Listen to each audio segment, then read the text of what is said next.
So today, what's the best fitness program to stay healthy as we age? Let's get into it.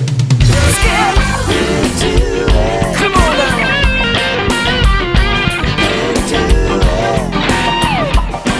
Let's get into it. Hey everyone, Dan Dwyron here for Live Center Stage, your channel for discovering it's never too late to live your passion. You know, we're bombarded with so many fitness programs, and we know the value of being active as we age, but where do you start? Which program is right for you? Is it walking, running, jogging, HIIT workouts, cardio on a bike or treadmill or stair climber, or how about lifting weights? Over the years, there have been many studies conducted on all these types of programs, and of course, any one of them is better than sitting on the couch and watching TV. But which one you choose really depends on your goals. If your main goal is to control your weight for improved health, you don't ever have to go to the gym at all. In other videos, I mentioned about establishing a habit of what's called steady state cardio, like walking for 40 minutes a day. When you combine this steady state cardio with eating a diet of whole foods and limited processed foods, you will achieve your goal of to control your weight, and while being at a very low risk of injury. But what about all these other types of cardio? You know, how about getting a good sweat on, running or jogging, sprinting or HIIT, high intensity interval training? Well, there's advantages here for sure, and it just depends on your goals. First of all, you could save time and burn more energy in a shorter period of time, you know, than if you were walking. But if you walk or if you run the same distance, it takes longer, but the energy burn is pretty much the same. But a second advantage of this type of cardio, it's great for your cardiovascular system, you know, to maintain your health and your strength and fitness of your heart and lungs. But there's also a couple of downsides here too. First of all, this type of activity, it's harder on your joints, and of course, so you have a greater risk of injury. And secondly, many people use this type of exercise to lose weight. And here's what research shows. The more of this type of cardio you do, the more your body adapts to the strain, so you require less energy to do the same amount of cardio. The result is that you actually burn fewer calories for the same amount of work.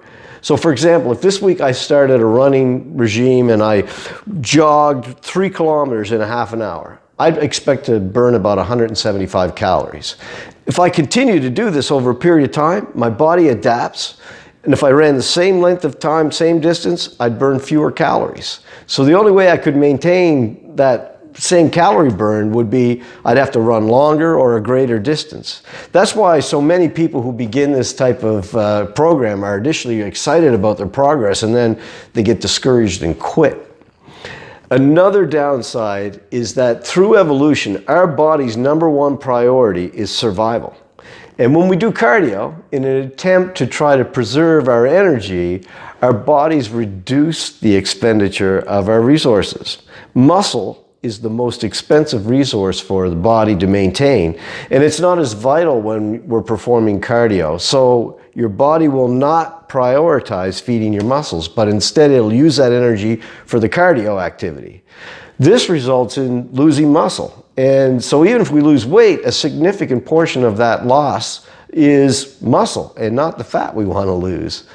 I'm not saying to avoid cardio. It depends on your reason for doing that activity. I do want to tell you that I spent many years running and doing tons of cardio, and I always came away frustrated with my results. So that brings me to resistance training with weights. As we age, we lose muscle.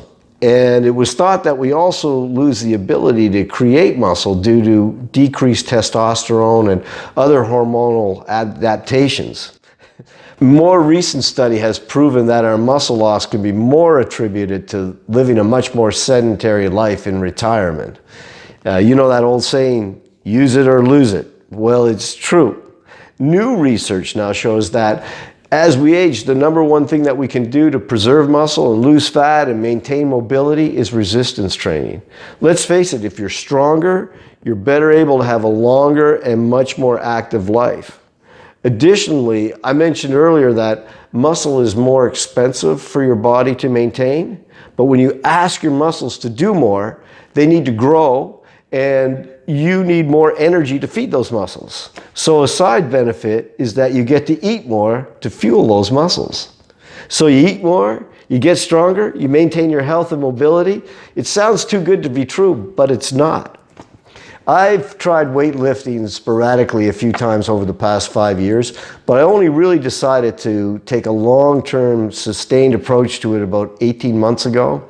And I'll be sharing some thoughts on progressing soon. So, what's the best fitness program for you? Well, many experts will say it's the one you can commit to and enjoy long-term. And of course, that's true.